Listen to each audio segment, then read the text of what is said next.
ओम भगवते वासुदेवाय नमः। राधे राधे दोस्तों, जय श्री कृष्णा।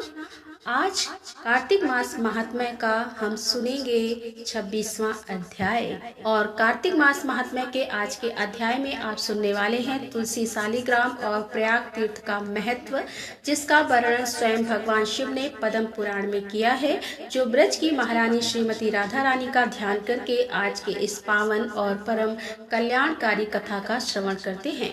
भगवान शिव जी बोले कि हे नारद सुनो, अब मैं तुमसे तुलसी का महत्व बताता हूँ, जिसे सुनकर मनुष्य जन्म से लेकर मृत्यु पर्यंत किए हुए पापों से छुटकारा पा जाता है।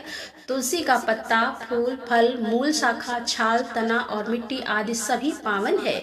जिनका मृत शरीर तुलसी काष्ठ की आग से जलाया जाता है, वे विष्णु लोक को जाते हैं।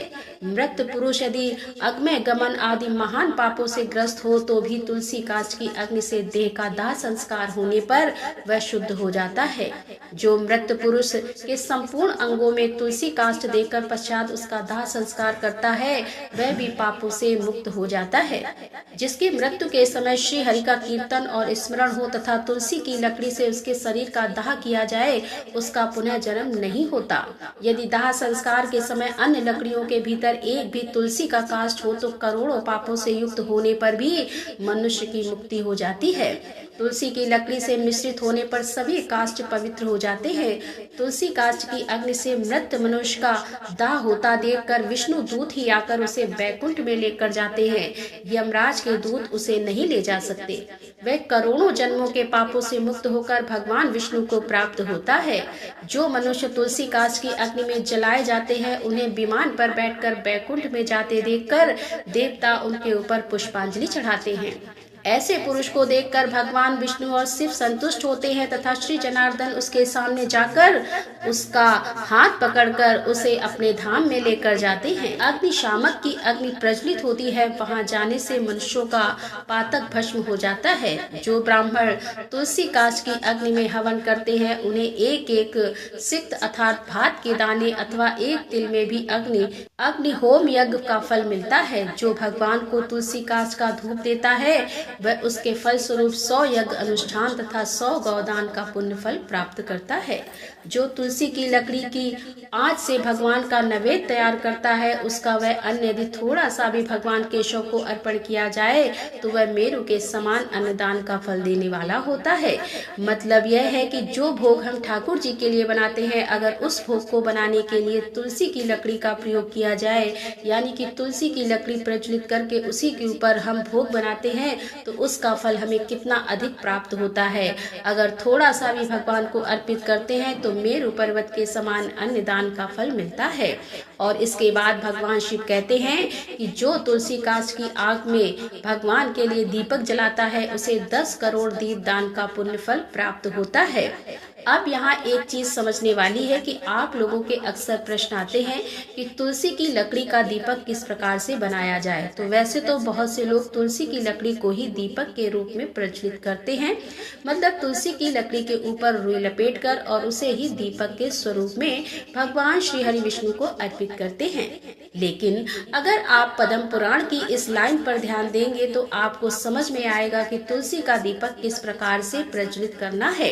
एक बार फिर से सुनिए, भगवान शिव कहते हैं कि जो व्यक्ति तुलसी की काष्ठ की आग से भगवान के लिए दीपक जलाता है, मतलब तुलसी की लकड़ी प्रज्वलित हो रही है, उसमें से आपको दीपक प्रज्वलित कर लेना है।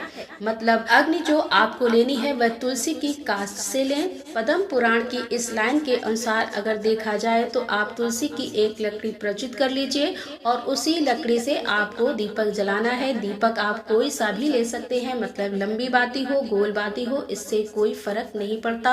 उस लकड़ी से आपको वह दीपक प्रज्वलित कर देना है। आप फिर से एक बार लाइन सुन लीजिए, जो तुलसी की काष्ठ की आग से भगवान के लिए दीपक जलाता है, उसे 10 करोड़ दीप दान का पुण्य फल प्राप्त होता है। और इस लोक में पृथ्वी पर उसके समान वैष्णव दूसरा कोई नहीं दिखाई देता। और यहाँ भगवान शिव ने किसी दिन विशेष का वर्णन नहीं किया है किस दिन नहीं जलाना चाहिए, तो इसका सीधा सा अर्थ है कि यह दीपक हम कभी भी जला सकते हैं भगवान श्री हरि विष्णु के निमित्त किसी भी दिन। तो अभी जैसे कि कार्तिक मास चल रहा है, आप अभी भी प्रज्वलित कर सकते हैं या आगे भी किसी भी महीने या किसी भी दिन तुलसी काष्ठ की लकड़ी का दीपक भगवान श्री हरि विष्णु के निमित्त आप प्रज्वलित कर सकते हैं।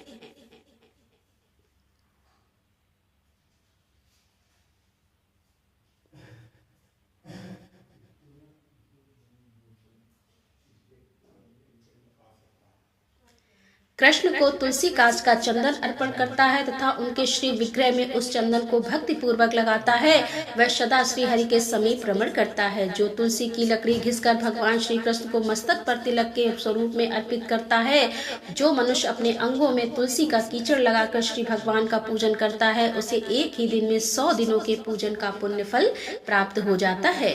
तुलसी का कीचड़ अर्थात तुलसी के जड़ की मिट्टी, और जो मनुष्य पितरों के पुण्य में तुलसी दल मिलाकर दान करता है, उसके दिए हुए एक दिन के पिंड से पितरों को 100 वर्षों तक तृप्ति बनी रहती है। तुलसी की जड़ की मिट्टी के द्वारा विशेष रूप से स्नान करना चाहिए। इससे जब तक वह मिट्टी शरीर में लगी रहती है तब तक स्नान करने वाले पुरुष को तीर्थ स्नान का फल मिलता है। जो तुलसी की नई मंजरी से भगवान विष्णु की पूजा करता है, उसे नाना प्रकार के पुष्पों द्वारा किए हुए पूजन का पुण्य फल प्राप्त होता है, और जब तक सूर्य और चंद्रमा तब तक वह उसका पुण्य फल भोगता है। और जिस घर में तुलसी वृक्ष का बगीचा है, उसके दर्शन और स्पर्श से भी ब्रह्म हत्या आदि सारे पाप नष्ट हो जाते हैं। जिस घर या गांव अथवा वन में तुलसी का वृक्ष हो, वहाँ जगदीश्वर श्री विष्णु प्रसन्न चित्त होकर निवास करते हैं। उस घर में दरिद्रता नहीं रहती और बंधुओं से वियोग नहीं होता। जहाँ तुलसी विराजमान होती है, वहाँ दुख, भय और रोग नहीं ठहरते। यूं तो तुलसी सर्वस्त्र ही पवित्र मानी गई है, किंतु पुण्य क्षेत्रों में वे अधिक पावन मानी गई है। और भगवान के समीप पृथ्वी तल पर तुलसी को लगाने से सदा विष्णु पद अर्थात वैकुंठ धाम की प्राप्ति होती है। तुलसी द्वारा भक्ति पूर्वक पूजित होने पर शांतिकाक भगवान श्री हरि भयंकर उत्पात रोगों तथा अनेक दुर्निया पर तुलसी की सुगंध लेकर हवा चलती है, वहाँ की 10 दिशाएं और 4 प्रकार के जीव पवित्र हो जाते हैं। हे मुनि श्रेष्ठ, जिस ग्रह में तुलसी के मूल की मिट्टी मौजूद है, वहाँ संपूर्ण देवता तथा कल्याण में भगवान श्री हरि सर्वदा स्थित रहते हैं। हे ब्राह्मण, तुलसी वन की छाया जहाँ जहाँ जाती है, वहाँ पितरों की तृप्ति के लिए तर्पण करना चाहिए। हे नारद, जहाँ तुलसी का समुदाय पड़ा हो, वहाँ किया हुआ पिंडदान आदि पितरों के लिए अक्षय होता है। तुलसी की जड़ में ब्रह्मा, मध्य में भाग में भगवान जनार्दन तथा मंजरी में श्री रुद्रदेव का निवास होता है। इसी से वह पावन मानी गई है। विशेषता शिव मंदिर में यदि तुलसी का वृक्ष लगाया जाए तो उससे जितने बीज तैयार होते हैं, उतने ही युगों तक मनुष्य स्वर्ग लोक में निवास करता है। जो पावन श्राद्ध के अवसर पर सावन मास में तथा संक्रांति के दिन तुलसी का पौधा लगाता है, उसके लिए वह अत्यंत पुण्यदायिनी होती है। जो प्रतिदिन तुलसी दल से भगवान की पूजा करता है, वह यदि दरिद्र हो तो धनवान हो जाता है। तुलसी की मूर्ति संपूर्ण सिद्धियां प्रदान करने वाली होती है। वह श्री कृष्ण की कीर्ति प्रदान करती है। जहाँ शालिग्राम की शिला होती है, वहाँ श्री हरि का सानिध्य बना रहता है। वहाँ किया हुआ स्नान और दान काशी से भी 100 गुना अधिक महत्वशाली है। शालिग्राम की पूजा से कुरुक्षेत्र, प्रयाग तथा नैमिषारण्य की अपेक्षा कोटि गुना पुण्य फल प्राप्त होता है। जहाँ कहीं शालिग्राम भय मुद्रा में हो, वहाँ काशी का सारा पुण्य प्राप्त हो जाता है। मनुष्य ब्रह्म हत्या आदि जो कुछ भी पाप करता है, वह सब शालिग्राम की पूजा से शीघ्र नष्ट हो जाता है।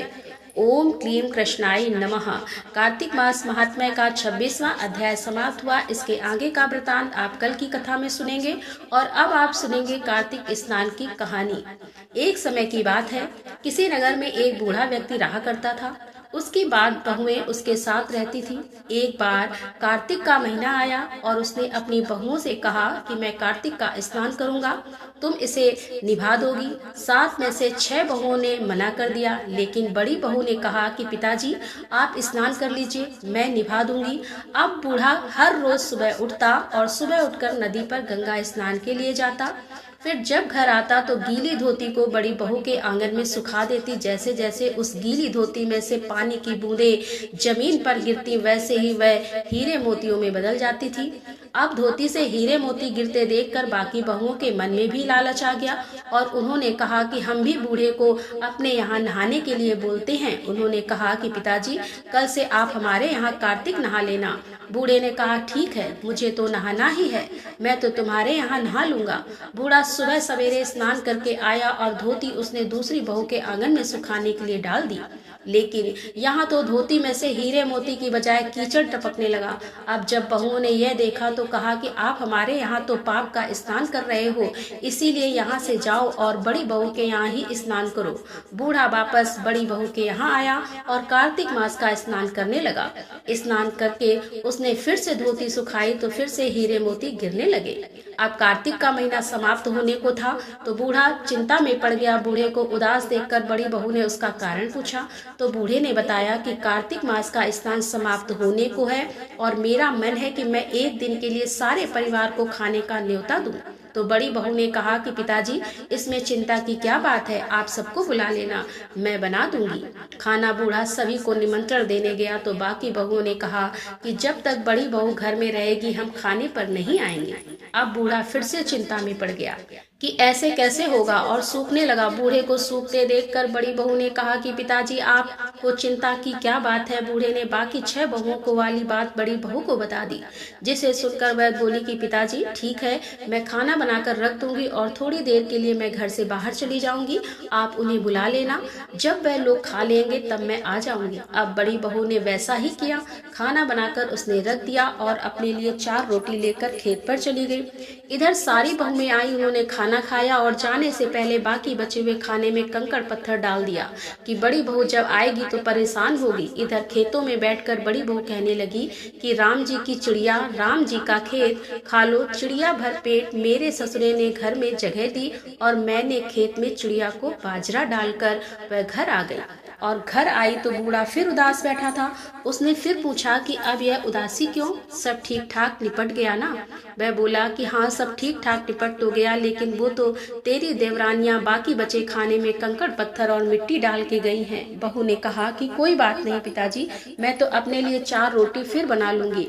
बहू बूढ़े से बात करके घर के भीतर जाकर खाने को देखती है, लेकिन वह देखती है कि जिस खाने में वह सब कंकड़ पत्थर डालती है वह हीरे मोती में बदल गए हैं। घर की जगह महल खड़ा हो गया है और पूरा घर धन दौलत से भर गया है। अन्न के भंडार घर में भरे पड़े हैं। वह बूढ़े को बुलाकर कहती है कि पिताजी, आपने तो कहा था कि मेरे लिए कुछ भी नहीं बचा है, लेकिन यहाँ तो हीरे मोतियों के भंडार हो गए हैं। पूरे घर में धन की वर्षा हो रही है। साधारण सा घर भी महल में बदल गया। बूढ़ा सब चीजों को देखकर बोला कि बेटी, तुमने सच्चे मन से कार्तिक स्नान सच्चे मन से निभाया था, लेकिन बाकी बहुओं ने पापी मन से इसे निभाया, इसीलिए कार्तिक देवता तुमसे प्रसन्न हुए और वह फल दिया। हे कार्तिक देवता, जैसे आपने बड़ी बहू की सुनी वैसे ही हम सबकी सुनना। श्री तुलसी महारानी करूं विनय सिरनाए, जो मम हो संकट विकट दीजे मात नसाए। नमो नमो तुलसी महारानी, महिमा अमित न जाए बखानी। दियो विष्णु तुमको सन्माना, जग में छायो सुअस महाना। विष्णु प्रिया जय जयति भवानी, तिहु लोक की हो सुख खानी। भगवत पूजा करे जो कोई, बिना तुम्हारे सफल न होई। जिन घर तब नहीं होए निवासा, उस पर करें विष्णु नहीं वासा। करे सदा जो तब नित सुमिरन, ते के कारज होए सब पूरन। कार्तिक मास महात्म्य तुम्हारा, ताको जानत है सब संसारा। तब पूजन जो करे कुंवारी, पावे सुंदर वर सुकुमारी।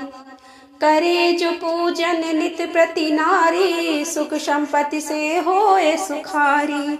वृद्धा नारी करे जो पूजन, मिले भक्ति होवे पुलकित मन।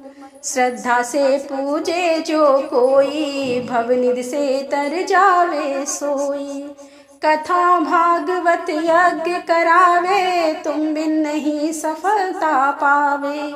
छायो तव प्रताप जग भारी, ध्यावत तुम्हें सकल चित धारी। तुम ही मात यंत्रन तंत्र में, सकल काज सिद्ध होवे क्षण में। औषधि रूप आप हो माता, सब जग में तब यश विख्याता। देव ऋषि मुनि और तपधारी, करत सदा तब जय जयकारी। वेद पुराण तब यश गाया, महिमा गम पार नहीं पाया। नमो नमो जय सुख कारिणी, नमो नमो जय दुख निवारणी। नमो नमो सुख संपत्ति देनी, नमो नमो अग काटन छेनी। नमो नमो भक्तन दुख हरनी, नमो नमो दुष्टन मद छेनी। नमो नमो भव पार उतारनी, नमो नमो परलोक सुधारनी। नमो नमो निज भक्त उबारिन, नमो नमो जन काज सवारनी। नमो नमो जय कुमति नशावनी, नमो नमो सुख उपजावनी। जयति जयति जय तुलसी माई, ध्यावत तुमको शीस नवाई। निज जन जान मोहि अपनाओ, बिगड़े कारज आप बनाओ। करूं विनय मैं मात तुम्हारी, पूर्ण आशा करहूं हमारी। शरण चरण कर जोरी मनाऊं, निस दिन तेरे ही गुण गाऊं। करऊं मात अब मोह पर दया, निर्मल होए सकल मम काया। मांगू मात यही बर दीजे, सकल मनोरथ पूर्ण कीजे। जानू नहीं कुछ नेम अचारा, क्षमहु मात अपराध हमारा। 12 मास करे जो पूजा, तासम जग में और न दूजा। प्रथम ही गंगा जल मंगवावे, फिर सुंदर स्नान करावे। चंदन अक्षत पुष्प चढ़ावे, धूप दीप नैवेद्य लगावे। करे आचमन गंगा जल से, ध्यान करे हृदय निर्मल से। पाठ करे फिर 40 की, स्तुति करे मात तुलसा की। यह विधि पूजा करे हमेशा, ताके तन नहीं रहे कलेसा। करे मास कार्तिक का साधन, सोवे नित पवित्र हुई जाई। यह कथा महासुखदाई, पढ़े सुने सो भव तर जाई। तुलसी मैया तुम कल्याणी, तुम्हारी महिमा सब जग जानी। भाव न तुझे मानित ध्यावे, मागा कर माँ तुझे रिझावे। ये श्री तुलसी 40 पाठ करे जो कोई, गोविंद सो पल पावहीं, जो मन इच्छा होय। बोल तुलसी मैया की जय, बोल सच्चे दरबार की जय। नमो नमो तुलसी महारानी, नमो नमो हर की पटरानी। धन तुलसी पूरण तब कीनो, धन तुलसी पूरण तब कीनो। शालिग्राम की बनी पटरानी, नमो नमो तुलसा महारानी। नमो नमो हर की पटरानी। जाके पत्र मंजरी कोमल, जाके पत्र मंजरी कोमल। श्रीपति कमल चरण लपटानी, नमो नमो तुलसा महारानी। नमो नमो हर की पटरानी। धूप दीप नैवेद्य आरती, धूप दीप नैवेद्य आरती। पुष्पन की वर्षा बरसानी, नमो नमो तुलसा महारानी। नमो नमो हर की पटरानी। 56 भोग 36 व्यंजन, 56 भोग 36 व्यंजन। बिन तुलसी हर एक न मानी, नमो नमो तुलसा महारानी। नमो नमो हर की पटरानी। सभी सखी मैया तेरे यश गावे, सभी सखी मैया तेरे यश गावे। भक्ति दान दीजे महारानी, नमो नमो तुलसी महारानी। नमो नमो हर की पटरानी। नमो नमो तुलसी महारानी, नमो नमो हर की पटरानी, बोल तुलसी मैया की जय। तो दोस्तों ये थी आज की वीडियो। यदि वीडियो पसंद आई हो तो वीडियो को लाइक करें और ज़्यादा से ज़्यादा अपने फैमिली फ्रेंड्स के साथ में इस वीडियो को शेयर करें। तो मिलते हैं अगले वीडियो के साथ, तब तक के लिए राधे राधे, जय श्री कृष्णा, हर हर महादेव, जय भोलेनाथ की।